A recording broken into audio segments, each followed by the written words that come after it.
సంధ్య theatre ఘటన నేపథ్యంలో తెలంగాణ ప్రభుత్వం చిత్ర పరిశ్రమల మధ్య దూరం పెరుగుతోందని వార్తలు వస్తున్నాయి. ఈ నేపథ్యంలో ఇండస్ట్రీ ప్రముఖులు సీఎం రేవంత్ రెడ్డిని కలవనున్నట్లు తెలుస్తోంది.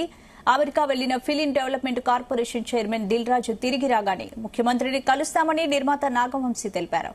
టికెట్ ధరల పెంపు, ప్రీమియర్ షోలపై చర్చిస్తామన్నారు.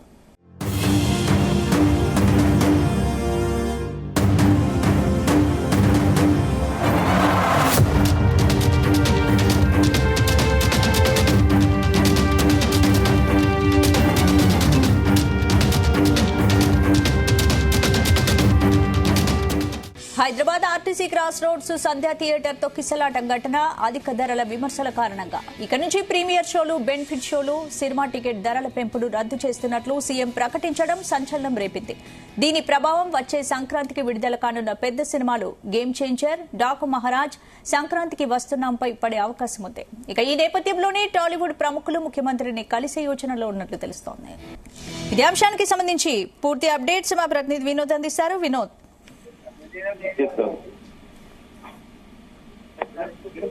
స్పందన, పుష్ప 2 ప్రీమియర్ తొక్కిసలాట ఘటన నేపథ్యంలో తెలంగాణ ప్రభుత్వం ఇటీవల స్పెషల్ షోలకు అలాగే బెనిఫిట్ షోలకు అవ్వచ్చు, టికెట్ల రేట్లకు సంబంధించినటువంటి అనుమతిని నిరాకరిస్తూ నిర్ణయం తీసుకున్న విషయం తెలిసిందే. గత 2 రోజుల కిందట మినిస్టర్ కోమటిరెడ్డి అలాగే సీఎం రేవంత్ రెడ్డి కూడా మాట్లాడిన విషయాలు అయితే మనందరికీ తెలుసు. అయితే ఈ ఘటన 2025 అంటే వచ్చే నెల సంక్రాంతికి ఆ సినిమాలపై భారీ ఇంపాక్ట్ పడనున్నట్టు కూడా సినిమా వర్గాల్లో వినిపిస్తుంది.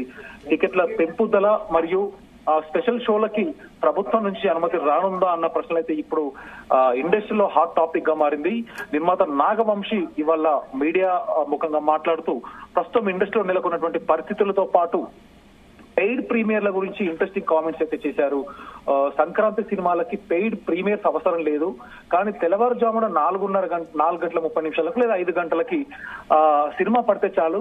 సీఎం గారు చెప్పేశారు, ఓకే, కానీ ఎఫ్డీసీ చైర్మన్ అంటే ప్రస్తుతానికి రీసెంట్ గా పదవి బాధ్యతలు చేపట్టిన ఎఫ్డీసీ చైర్మన్ దిల్ రాజు ప్రస్తుతానికి అయితే అమెరికాలో ఉన్నారు. ఆయన వచ్చాక ఏం తెలుస్తారో చూడాలి. సో దిల్ రాజు హైదరాబాద్ కు వచ్చాక అందరం కలిసి మేము డిసైడ్ చేసుకొని మాట్లాడతాము.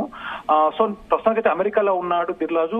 ఎఫ్డీసీ చైర్మన్ దిల్ రాజు హైదరాబాద్ కి వచ్చిన తర్వాత మేమంతా సీఎం ను కూడా కలిసి నిర్ణయాన్ని తీసుకుంటాము. అదే టైంలో టికెట్ల ధరల పెంపవచ్చు, ప్రీమియర్ షోల గురించి కూడా డెఫినెట్ గా చర్చిస్తామంటూ కూడా ఇవాళ మీడియా ముఖంగా ప్రొడ్యూసర్ నాగవంశీ చెప్పడం జరిగింది. ఇక తెలంగాణలో బెనిఫిట్ షోలు ఉండవు అంటూ సీఎం రేవంత్ రెడ్డి ప్రకటించిన విషయం మనందరికీ తెలిసిందే. సో దాని గురించి కూడా నిర్మాత నాగవంశీ మాట్లాడారు. ఏదున్నా ప్రొడ్యూసర్ దిల్ రాజు అలాగే ఎఫ్డీసీ చైర్మన్ గా ఉన్నాడు కాబట్టి దిల్ రాజు వచ్చాక డెఫినెట్ గా ఈ 2 రోజుల్లో మేమంతా ఒక నిర్ణయం తీసుకొని ఒక మీటింగ్ పెట్టుకొని డెఫినెట్ గా సీఎం ని కలిసే ఆలోచనలు అయితే ఉన్నారు.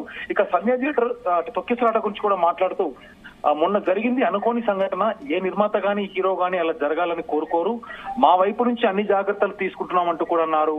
మరి సినిమా పరిశ్రమ ఏపీకి తరలిపోతుందా అన్న వార్తలు కూడా నిన్నటి నుంచి సినిమా ఇండస్ట్రీ మొత్తం ఇంకా ఏపీకే షిఫ్ట్ అయిపోతుందంటూ కూడా కొన్ని రూమర్స్ అయితే స్ప్రెడ్ అయ్యి దీని గురించి కూడా స్పందిస్తూ ఆ వార్తలన్నీ అవాస్తవం, నేను చాలా డబ్బులు పెట్టి హైదరాబాద్ లో ఇల్లు కట్టుకున్నా, నాకు ఇక్కడే ఆస్తులు ఉన్నాయి, నాతో పాటు చాలా మంది ఇప్పుడున్న ఇండస్ట్రీలో ఉన్నటువంటి ప్రముఖులంతా కూడా హైదరాబాద్ లోనే ఉంటున్నారు, హైదరాబాద్ లోనే ఇల్లు కట్టుకున్నారు. సో అక్కడికి వెళ్ళి ఏం చేస్తామంటూ కూడా అతను చెప్పడం జరిగింది. అయితే పవన్ కళ్యాణ్ ఏపీ ప్రభుత్వంలో డిప్యూటీ సీఎం గా బాధ్యతలు చేపట్టిన తర్వాత ఫస్ట్ మీటింగ్ లోనే ప్రభుత్వం తరఫున సినీ పరిశ్రమకు అన్ని రకాలుగా సహకరిస్తామని చెప్పారు. అంతేకాకుండా కూటమి ప్రభుత్వం అధికారంలోకి వచ్చిన తర్వాత రిలీజ్ అయిన అన్ని సినిమాలకి ఆయన ఇప్పటి వరకు అయితే చెప్పినట్టుగా ప్రతి ఒక్కదానికి సపోర్ట్ చేస్తూ వస్తున్నారు. ఏపీ గవర్నమెంట్ నుంచి కూడా సినిమా పరిశ్రమకి ఎప్పుడు సపోర్ట్ గానే ఉంటుందని అనుకుంటున్నామంటూ కూడా నాగవంశీ తెలపడం జరిగింది. అయితే పరిశ్రమ ఏపీకి తరలిపోవట్లేదు, ఏపీతో పాటు తెలంగాణలోనే కూడా సినిమా షూటింగ్లు జరుగుతున్నాయంటూ నాగవంశీ చెప్పడం జరిగింది. స్పందన, అయితే మీడియా ముఖంగా మీడియా ప్రతినిధులు అడిగిన ప్రశ్నలకు కూడా ప్రస్తుతం ఇండస్ట్రీలో నెలకొన్నటువంటి పరిస్థితుల నేపథ్యంలో సీఎం రేవంత్ రెడ్డిని కలిసే ఆలోచనలో ఉన్నట్లయితే తెలుస్తోంది. సంధ్య థియేటర్ ఘటన తర్వాత ఈ మూవీ విషయంలో ఏమైనా జాగ్రత్తలు తీసుకుంటున్నారా అని మీడియా ప్రతినిధులు అడిగిన వాటికి కూడా ఆ నిమిషంలో జరిగే దాన్ని ఎవరు ఆపలేరు, ఈసారి ఇక నుంచి ఇంకాస్త జాగ్రత్తలు తీసుకుంటాం. ఒక సినిమా ఎన్నో థియేటర్లో రిలీజ్ అవుతుంది, ప్రతి చోట మేము ఫాలోఅప్ చేయలేం కదా, ఒకవేళ ఫాలోఅప్ చేస్తామని చెప్పినా అది నమ్మేలా ఉంటుందా, మా పరిధిలో ఉన్నంత వరకు తీసుకోవాల్సిన అన్ని జాగ్రత్తలు కూడా తీసుకుంటాం. అయితే ఇటీవల జరిగిన ఘటనలో మరొకసారి పునరావృతం కాకుండా డెఫినెట్ గా ప్రయత్నిస్తాం. ఇకపై బెనిఫిట్ షోలు ఉంటే థియేటర్లకు వెళ్లాలా వద్దా అనేది హీరోలు మాత్రం నిర్ణయించుకోవాలి. సో అది వాళ్ళకు వదిలేస్తున్నాం, వాళ్ళు ఆలోచించుకోవాలంటూ కూడా నాగవంశి చెప్పడం జరిగింది. ఇక ఇండస్ట్రీ ఆంధ్రప్రదేశ్ కి షిఫ్ట్ అవుతుందని టాక్ వినిపిస్తున్న దాని గురించి కూడా నేను ఇక్కడే ఉంటాను, ఇండస్ట్రీ ఎక్కడికి పోదు, నేను ఎక్కడికి పోను అంటూ కూడా నాగవంశి చెప్పడం జరిగింది. అయితే డెఫినెట్ గా రెండు తెలుగు రాష్ట్రాల ప్రభుత్వాలు ఇండస్ట్రీ సరి సమానంగా చూస్తుంది, ప్రభుత్వాలు కూడా అలాగే సపోర్ట్ చేస్తున్నాయంటూ కూడా చెప్పడం జరిగింది. అయితే దిల్ రాజు వచ్చాక మీటింగ్ గురించి మాత్రం క్లారిటీ వచ్చే అవకాశం ఉంది. సో ఆ మీటింగ్ తర్వాత ఈ 2-3 రోజుల్లో సీఎం రేవంత్ రెడ్డిని కలిసే ఆలోచనలు అయితే ఉన్నారు. అయితే ఈ దిల్ రాజు బడా నిర్మాతగా ఉన్నాడు, మరొక పక్క డిస్ట్రిబ్యూషన్ విషయంలో అవ్వచ్చు, నిర్మాత విషయంలో అవ్వచ్చు అగ్రస్థాయిలో ఉన్న నిర్మాత రీసెంట్ గా ఎఫ్టీసీ చైర్మన్ గా కూడా బాధ్యతలు తీసుకున్నాడు. సో మొత్తానికి దిల్ రాజు ఏం నిర్ణయం తీసుకుంటాడు, రేవంత్ రెడ్డితో సీఎం రేవంత్ రెడ్డితో అలాగే మినిస్టర్ కోమటిరెడ్డి వెంకరెడ్డితో ఈ విషయం మీద చర్చిస్తాడా, పాజిటివ్ గా ఉన్నాడా, లేదా థియేటర్ల ఎర్లీ మార్నింగ్ షోస్ వీటి గురించి మాట్లాడతాడా ఏంటి, అలాగే టికెట్ల రెంట్ల పెంపు కోసం కూడా ఏం మాట్లాడతానే విషయం అయితే చర్చాంశంగా మారింది. ఇకపోతే బాలకృష్ణకి సంబంధించినటువంటి సినిమా డాకు మహారాజ్ సినిమా సంక్రాంతి కానుకగా జనవరి 12వ తారీఖున థియేటర్లోకి రానుంది. అలాగే దిల్ రాజు నిర్మాతగా వ్యవహరిస్తున్నటువంటి గేమ్ చేంజర్, మరొక పక్క వెంకటేష్ తో వస్తున్నటువంటి సంక్రాంతి. వినోద్, ఇప్పుడు చాలా పెద్ద సినిమాలు ఉన్నాయి, పెద్ద హీరోస్ చాలా పెద్ద సినిమాలు ఇప్పుడు సంక్రాంతికి వచ్చే అవకాశం ఉంది. కాబట్టి మరి హీరో అందరూ ఇండస్ట్రీకి సంబంధించిన పెద్దలందరూ ముఖ్యమంత్రితో చర్చిస్తామంటున్నారు. మరి ఎంతవరకు పాజిటివ్ గా రిజల్ట్స్ వచ్చే అవకాశాలు? డెఫినెట్ గా ఇందాక నేను మీకు చెప్పినట్టుగా దిల్ రాజు అమెరికాలో ఉన్నాడు.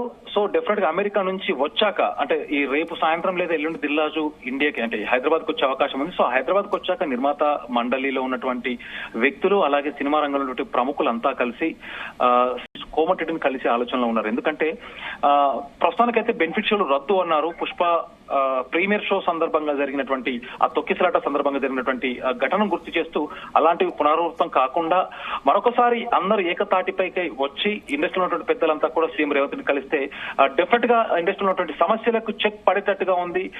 ఇటు పొలిటికల్ గా సినిమా ఇండస్ట్రీ పరంగా ఒక మంచి కమ్యూనికేషన్ కూడా కొనసాగేలా ఉంటుందని అందరూ భావిస్తున్నారు. స్పందన అంటే వినోద్, ఇప్పుడు దిల్ రాజు ప్రభుత్వానికి సంబంధించిన పదవిలో ఉన్నారు కాబట్టి ఒకవైపు దిల్ రాజు ప్రొడ్యూస్ చేసిన సినిమాలు కూడా రాబోతున్నాయి, గేమ్ చేంజర్ కూడా దిల్ రాజు ఒక ప్రొడ్యూసర్ గా ఉన్నారు కాబట్టి మరి ఏంటి, ఏ విధంగా ముందుకెళ్తారు, దీన్ని దిల్ రాజు గారు ఒప్పించగలరా?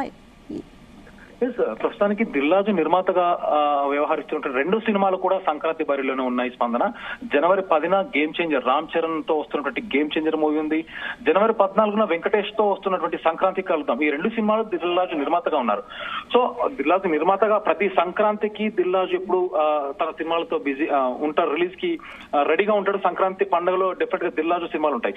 ఈసారి మాత్రం నిర్మాతతో పాటు మరొక బాధ్యత ఏంటంటే రీసెంట్ గా తెలంగాణ గవర్నమెంట్ దిల్ రాజుని ఎఫ్టీసీ చైర్మన్ గా కూడా ఆ బాధ్యతలు నిర్వహించారు దిల్ రాజు. సో వీటన్నింటినీ దృష్టిలో పెట్టుకొని డెఫినెట్ గా దిల్ రాజుతో అయితే ఒక పర్ఫెక్ట్ వే అంటూ ఉంటుంది గవర్నమెంట్ తో మాట్లాడుకోవడానికి. టికెట్ల రేట్ల పెంపునకు సంబంధించిన విషయం అవ్వచ్చు, అలాగే బెనిఫిట్ షోల విషయం అవ్వచ్చు. ఎందుకంటే రీసెంట్ గా సీఎం రేవంత్ రెడ్డి కూడా అసెంబ్లీ ఇక్కడ నుంచి నేను సీఎం గా ఉన్నంత కాలం బెనిఫిట్ షోలు ఇక్కడ నుంచి ఉండవు అంటూ కూడా గట్టి వార్నింగ్ అయితే ఇచ్చారు. సో బెనిఫిట్ షోలు ఉండకపోయినా కనీసం ఎర్లీ మార్నింగ్ షోస్ అంటే 11 గంటలకి మార్నింగ్ షో టైమ్స్ కాకుండా అంటే 8 o'clock షోస్ కాకుండా ఎర్లీ మార్నింగ్ అంటే 4:30 లేదా 5 o'clock అదనంగా ఇంకొక షో వేసుకునే అవకాశాన్ని కల్పించాలంటూ కూడా నిర్మాతలైతే ఒక ప్లాన్ లో ఉన్నారు. ఎందుకంటే ఇది ఒక సంక్రాంతికి సంబంధించే ఇష్యూ కాకుండా డెఫినెట్ గా దీని ఇంపాక్ట్ ముందు టాలీవుడ్ పై పడుతుంది కాబట్టి దీన్ని ఇప్పట్లోనే క్లోజ్ చేసి సద్దుమణించేలా ఆలోచనలు అయితే ఉన్నారు. సో దిల్ రాజు వచ్చాక నిర్మాత మండలి సభ్యులు అలాగే మరికొంతమంది నిర్మాతలు సినిమా ఇండస్ట్రీ ప్రముఖులంతా కలిసి సో వీళ్ళంతా కలిసి ఏకంగా ఏదన్నా ప్లాన్ చేసుకుని డెఫినెట్ గా ఇటు మినిస్టర్స్ ని అలాగే సీఎం రేవంత్ రెడ్డిని కలిస్తే ఇక ముందు సినిమా ఇండస్ట్రీకి ఎలాంటి సమస్యలు లేకుండా ఉంటుందని అయితే భావిస్తున్నారు. స్పందన.